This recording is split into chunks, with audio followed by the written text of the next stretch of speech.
اب آپ کو لے کر چلتے ہیں مراکش کی جانب، جہاں پر بڑے پیمانے پر جاری عوامی مظاہروں کی قیادت کرنے والے جو نوجوانوں کا گروپ ہے، انہوں نے حکومت کی برطرفی کا مطالبہ کر دیا ہے۔ اور یہ مطالبہ ایک ایسے وقت میں سامنے آیا ہے کہ جب 6 روز سے جاری احتجاجی لہر کے دوران اب تک بیسکلی 3 افراد ہلاک ہوئے ہیں، اور تقریباً 300 افراد ایسے ہیں جو کہ زخمی ہوئے ہیں۔ اور مظاہرین کی جو قیادت کرنے والا جنریشن Z212 جو گروپ ہے، اس نے تمام گرفتار افراد کی فوری رہائی کا مطالبہ کیا ہے۔ اور بیسکلی جو اس کا بیک گراؤنڈ ہے، یہ احتجاجی لہر جو ہے وہ گزشتہ مہینے اگادیر کا ایک سرکاری ہسپتال ہے، وہاں پر 8 حاملہ خواتین کی اموات کی خبروں کے بعد یہ معاملہ شروع ہوا تھا۔ عوامی غصے میں کافی اضافہ ہوا تھا، اور مظاہرین کا کہنا یہ ہے کہ حکومت کو بڑے انفراسٹرکچر کے منصوبوں اور کھیلوں کے مقابلوں کی میزبانی کے بجائے صحت اور تعلیم کے شعبوں پر توجہ دینی چاہیے۔ یہ سب سے اہم جو مطالبہ ہے۔ اور جو وزیر اعظم ہیں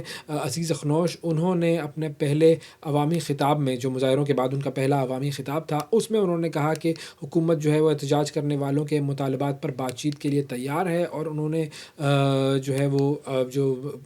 لوگ جو جاں بحق ہوئے ان مظاہروں میں، ان کی ہلاکت کو انہوں نے افسوسناک قرار دیا۔ اور اب مراکش کی جو وزارت داخلہ ہے، اس نے یہ بتایا کہ یہ افراد جو ہیں وہ ایک مقامی پولیس اسٹیشن پر حملے کی کوشش کر رہے تھے، اور اس دوران یہ مارے گئے ہیں۔ اور اب تک تقریباً 400 کے قریب افراد کو گرفتار کرنے کی رپورٹس آئی ہیں، اور 300 افراد جو ایسے ہیں وہ زخمی ہوئے ہیں، اور زیادہ تر ایسے لوگ ہیں جو کہ سیکیورٹی اہلکار ہیں۔ اور اسی طرح 80 سے زائد سرکاری اور نجی عمارتوں کو اور سینکڑوں گاڑیوں کو بھی نقصان پہنچایا گیا ہے۔ اور مظاہرین نے کرپشن کے خاتمے، آزادی، وقار اور سماجی انصاف کے نعرے بلند کیے ہیں۔ اور یہ جو گروپ ہے جنریشن Z212، اس نے بیسکلی اپنے بیانات میں کہا ہے کہ وہ اپنے ملک سے محبت کرتے ہیں، بادشاہ جو ہیں محمد ششم ان سے محبت کرتے ہیں، لیکن بعض جو سیاسی جماعتیں ہیں ان کی یہ مکمل مخالفت کرتے ہیں۔ اب بالکل اسی طرح کی صورتحال جو ہے وہ فرانس میں بھی ہے، اور فرانس کی طرف ہم آپ کو لے کر چلتے ہیں۔ فرانس کا دارالحکومت ہے پیرس، اور پیرس سمیت ملک کے بڑے شہروں میں حکومت مخالف بڑے پیمانے پر مظاہرے جاری ہیں۔ ہزاروں شہری جو ہیں وہ پلے کارڈز اور بینرز اٹھائے ہوئے سڑکوں پر نکل آئے ہیں، اور یہ بیسکلی مظاہرے جو ہیں وہ ایک ملک گیر ہڑتال کا حصہ ہیں، جس کے باعث عام زندگی اور ٹرانسپورٹ کا جو نظام ہے بری طرح وہ متاثر ہوا ہے۔ اور ملک کے کافی حصوں میں یہ مظاہرے ہو رہے ہیں، اور جو منتظمین ہیں وہ یہ کہہ رہے ہیں کہ تقریباً جو مظاہروں میں شرکت کرنے والے لوگوں کی تعداد ہے وہ ہے 6 لاکھ سے زائد۔ اور بیسکلی یہ جو احتجاج ہے یہ پینشن اصلاحات کے خلاف اور حکومت کے 2026 کے بجٹ مسودے پر نظر ثانی کے مطالبے کے ساتھ منسلک ہے۔ اور مظاہرین کا کہنا یہ ہے کہ حکومت کی جو اصلاحاتی پالیسیاں ہیں وہ عوام دشمن ہیں، اور ان سے محنت کش طبقے پر مزید بوجھ ڈالنے کی کوشش کی جا رہی ہے۔ اور پیرس میں اس کا جو مرکزی احتجاج ہوا ہے، اس دوران کافی بڑی تعداد میں لوگ سڑکوں پر نکلے تھے، میٹرو سروس بند ہو گئی تھی، بس سروس وہاں کی بند ہو گئی تھی، کئی روٹس کو عارضی طور پر مکمل طور پر بند کیا انہوں نے۔ اور جو یونینز ہیں انہوں نے خبردار کیا ہے کہ اگر حکومت نے عوامی مطالبات پر غور نہ کیا تو پھر احتجاج کا جو دائرہ ہے وہ مزید وسیع کیا جائے گا۔ اور مظاہرین جو ہیں وہ حکومت سے مطالبہ یہ کر رہے ہیں کہ فوری طور پر پینشن کی جو اصلاحات ہیں ان کو واپس لیا جائے، اور بجٹ میں عوامی سہولتوں کے لیے زیادہ فنڈز مختص کیے جائیں۔ یہ ان کے جو مطالبات ہیں یہ سامنے آئے ہیں۔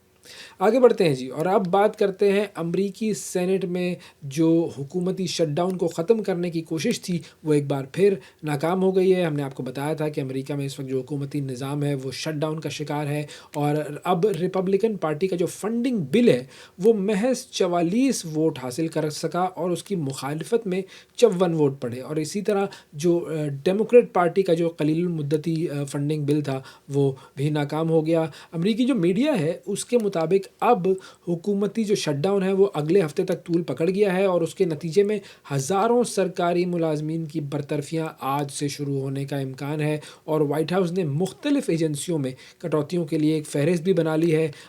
ٹرمپ انتظامیہ جو ہے اس نے ڈیموکریٹک جو ریاستیں ہیں اور جو شہر ہیں ان کے فنڈز روکنے کی مہم تیز کر دی ہے، اور تازہ اقدام کے طور پر شکاگو کی جو ٹرانزٹ اسکیم ہے اس کے لیے مختص تھے $2.1 ارب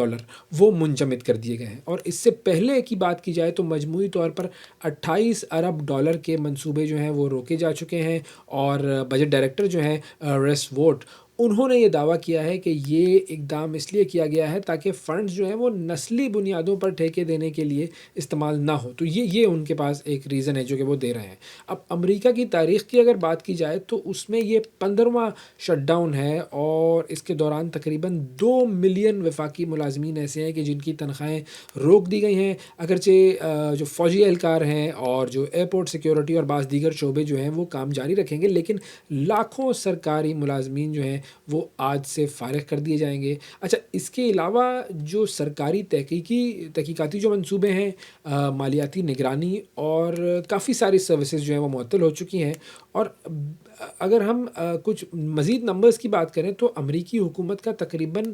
1.7 کھرب ڈالر کا جو بجٹ ہے وہ منجمد ہے، اور یہ کل وفاقی اخراجات کا 1/4 ہے۔ اور اس کے علاوہ طویل شٹ ڈاؤن کی صورت میں جو فضائی سفر متاثر ہونے کا خدشہ ہے، فوڈ ایڈ معطل ہونے کا خدشہ ہے، اور عدالتوں کی بندش کے بھی خدشات جو ہے وہ بڑھ گئے ہیں، اور اگر یہ بحران جلد حل نہ ہوا تو پھر اکتوبر کے وسط میں وفاقی ملازمین جو ہیں وہ بھی اپنی پہلی تنخواہ سے محروم ہو جائیں گے۔ تو یہ اس وقت جو سچویشن ہے یہ ہے امریکہ کی۔